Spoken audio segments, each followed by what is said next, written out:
नमस्कार दोस्तों, आपके अपने चैनल प्योरिटी ऑफ लाइफ में मैं नीलम शुक्ला आपका बहुत बहुत स्वागत करती हूँ।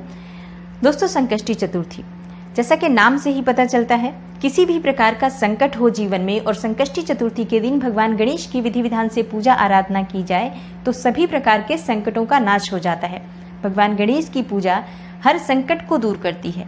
और चतुर्थी तिथि जैसा कि महीने में 2 बार आती है, एक शुक्ल पक्ष में और दूसरी कृष्ण पक्ष में। तो दोनों ही चतुर्थी पर भगवान गणेश की ही पूजा की जाती है। जो कृष्ण पक्ष में चतुर्थी आती है उसे हम संकष्टी चतुर्थी कहते हैं, और जो शुक्ल पक्ष में आती है चतुर्थी तिथि उसे विनायक चतुर्थी कहते हैं। भगवान गणेश की पूजा आराधना इन दोनों चतुर्थियों पर करने से सभी प्रकार की बाधाएं जीवन की समाप्त हो जाती हैं।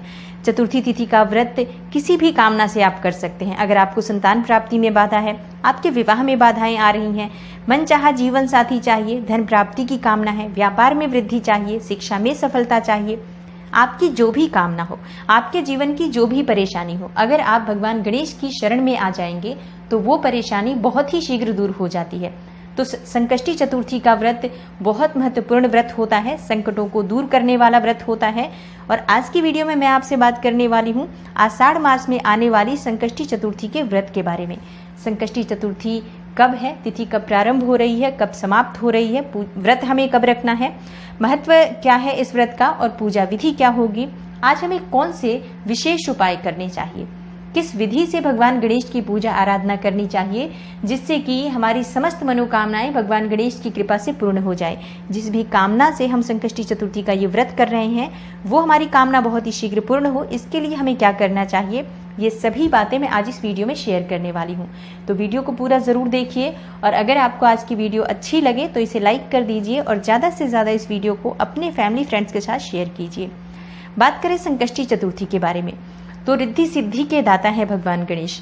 समस्त प्रकार के संकटों को हरने वाले हैं भगवान गणेश। जीवन में सकारात्मकता का आगमन होता है भगवान गणेश की पूजा से। भगवान गणेश की पूजा से जीवन में शुभता आती है।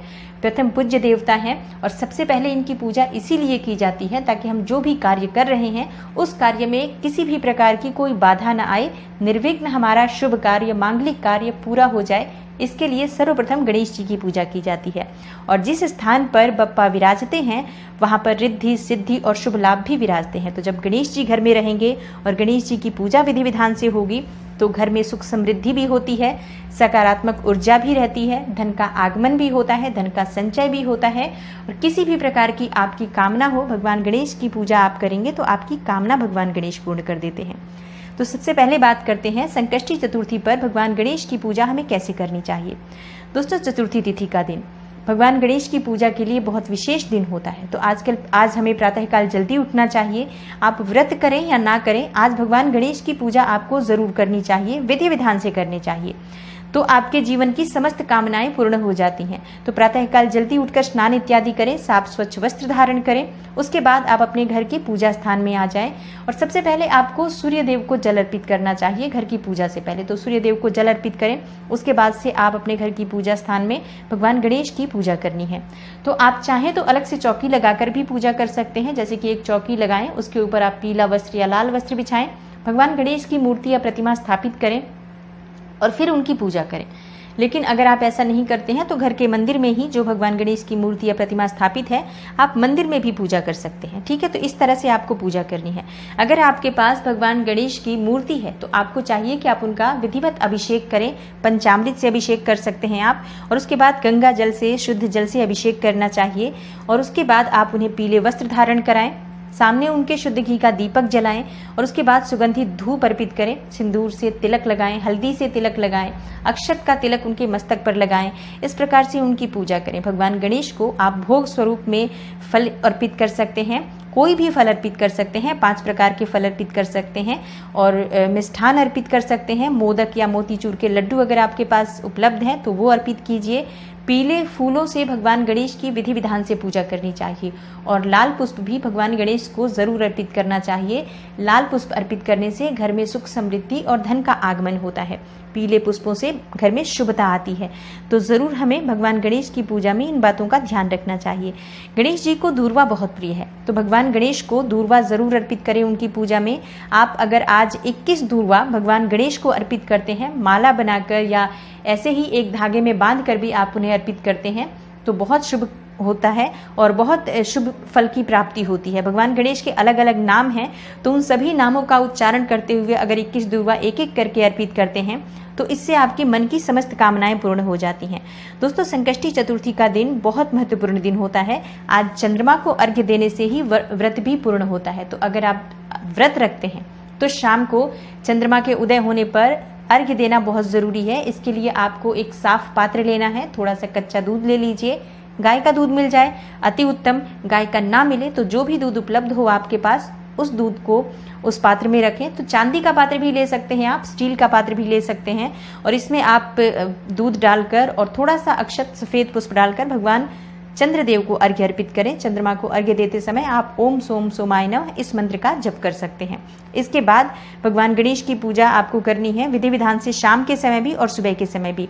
मंत्र जप आपको करना है ओम गंगणपतये नमः, ओम गंगणपतये नमः। इस मंत्र का आप यथासंभव जप कीजिए। इस तरह से आपको व्रत पूर्ण हो जाता है। जब आप चंद्रमा को अर्घ्य देते हैं तो बहुत से लोग उसके बाद मीठा अन्न खाकर भोजन कर लेते हैं और व्रत पूर्ण हो जाता है उनका, लेकिन कई लोग सुबह तक इस व्रत का पालन करते हैं और सुबह ही इस व्रत का पारण करते हैं, मतलब अन्न ग्रहण करते हैं। तो जो लोग शाम को अन्न लेते हैं उन्हें मीठा भोजन करना चाहिए, नमक नहीं लेना चाहिए। और जो लोग सुबह भोजन करेंगे वो शुद्ध सात्विक भोजन बनाकर, नमक का भोजन बनाकर भोजन कर सकते हैं। तो इस तरह से संकष्टी चतुर्थी का व्रत किया जाता है। व्रत अपनी सामर्थ्य के अनुसार, शारीरिक क्षमता के अनुसार आप निर्जल या फलाहार दोनों ही तरीके से रख सकते हैं। अगर व्रत करते हैं तो सुबह के समय जब आप पूजा करते हैं तो संकल्प ले लीजिए कि आज आपका व्रत है, और अगर कोई विशेष कामना है तो वो कामना भी भगवान गणेश को जरूर कहनी चाहिए। तो ये होता है संकष्टी चतुर्थी के व्रत का तरीका। विधि विधान से व्रत करें, मंत्रों का जप करें भगवान गणेश के, तो समस्त कामनाएं भगवान गणेश पूर्ण कर देते हैं। अब बात करते हैं संकष्टी चतुर्थी का व्रत हमें कब करना है, तिथि कब प्रारंभ हो रही है, कब समाप्त हो रही है। दोस्तों, आषाढ़ मास कृष्ण पक्ष की चतुर्थी तिथि आरंभ हो रही है 27 जून को शाम को 3:54 से, और समाप्त हो रही है 28 जून दोपहर 2:16 पर। तो व्रत हमें कब करना है? व्रत हमें करना है 27 जून को, दिन रविवार होगा।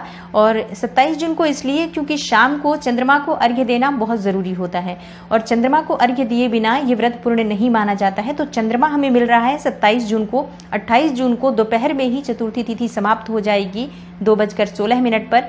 तो उस दिन हमें जो चंद्रमा मिलेगा वो पंचमी का चंद्रमा मिलेगा। तो चतुर्थी तिथि का व्रत हम 27 जून को रखेंगे, और चंद्रमा के दर्शन का शुभ समय क्या होगा?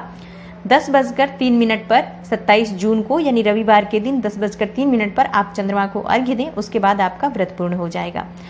अब बात करते हैं विशेष संयोग के बारे में। देखिए, इस बार जो चतुर्थी तिथि है रविवार के दिन है। जब रविवार के दिन चतुर्थी आती है उसे रविवती संकष्टी चतुर्थी कहा जाता है। ये विशेष संयोग है। अगर आपकी जन्म कुंडली में सूर्य किसी भी प्रकार से अशुभ फल दे रहे हैं, या आप सूर्य को बल देना चाहते हैं, बलि बनाना चाहते हैं, तो आपको चाहिए कि आप आज सूर्य देव की विशेष रूप से पूजा आराधना करें। जब आप सूर्य देव को जल अर्पित कर रहे हैं प्रातःकाल, तो तांबे के पात्र में जल लेना है आपको, रोली लेना है, अक्षत लेना है और पुष्प डालना है। लाल पुष्प मिल जाए अति उत्तम, और इसे डालकर आप गायत्री मंत्र के साथ, या फिर भगवान सूर्य देव के और भी मंत्र हैं, ओम सूर्याय नमः, ओम भास्कराय नमः, इस मंत्र के द्वारा आप सूर्य देव को जल अर्पित करें। उसके बाद 3 बार आदित्य हृदय स्तोत्र का पाठ करें। फिर उसके बाद आप गणेश जी की पूजा आराधना कीजिए। अगर आप ये उपाय करते हैं तो सूर्य से संबंधित जो आपके जन्म कुंडली में दोष हैं वो दूर होते हैं। सूर्य मजबूत होते हैं तो सरकारी नौकरी से आपको फायदा होता है, सरकारी नौकरी की प्राप्ति होती है, समाज में मान प्रतिष्ठा की प्राप्ति होती है, संतान की प्राप्ति होती है, जीवन में सभी प्रकार के सुखों की प्राप्ति हो जाती है अगर हमारी जन्म कुंडली में सूर्य शुभ अवस्था में होते हैं तो इसलिए जब इस तरह की कोई विशेष तिथि आती है, वैसे हम हर रोज ही सूर्यदेव को जल अर्पित करते हैं, लेकिन जब ऐसी कोई विशेष तिथि आती है, विशेष रूप से प्रातःकाल जल्दी उठकर उगते हुए सूर्य को अर्घ्य देना चाहिए। तो इस प्रकार से हमें पूजा आराधना करनी है भगवान गणेश की और सूर्यदेव की। अब बात करते हैं कि आज अगर आपकी कोई भी विशेष कामना है तो किस प्रकार से आप भगवान गणेश की आराधना करें और पूजा करते समय क्या करें जिससे कि आपकी कामना पूर्ण हो।